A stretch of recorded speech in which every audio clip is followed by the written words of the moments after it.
Dahil nga sa matinding hirap na naranasan ni Lelet, dito nga ay lalakas ang kanyang loob at magiging matapang. Gagawin niyang alas ang mapait na karanasan upang sa ganon magpupursige siya sa buhay.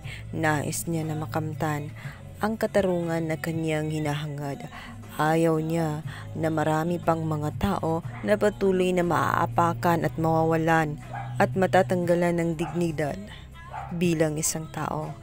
Gusto niya na magkaroon ng boses ang mga taong walang boses. At gusto niyang lumaban para sa mga taong ayaw lumaban. Kaya naman ito na nga ang uwi niya at gagawin niya ang lahat-lahat. At sa tulong na nga rin ni Ka Lorena ay nakapasok siya sa law of school dahil na rin sa angking talino nitong si Lelet. Naipasa niya ang entrance exam.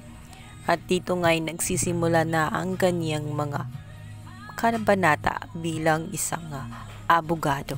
Dahil nga rin sa kanyang angking hitsura at wangis, marami pa rin siyang pagdadaanan. Isa na rito ang hindi niya matatakasan ang mga mata ng tao.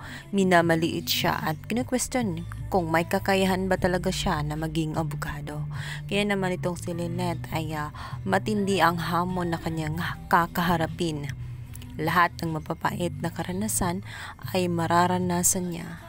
Ngunit kailangan nga niyang lumaban nang sa ganun mailabas nga niya sa kulungan ang kanyang tinang. Nangako siya rito na magiging abogado siya. Kaya naman nang tumawag ang kanyang tinang at dito'y nangungumusta, sinabi ni Lelet na okay lang siya kahit hindi naman talaga at hindi nga siya gustong kaibiganin ng mga klase niya dahil na rin sa kakaiba ang kanyang wangis. Parang ikinakahiya siya na makasama nito.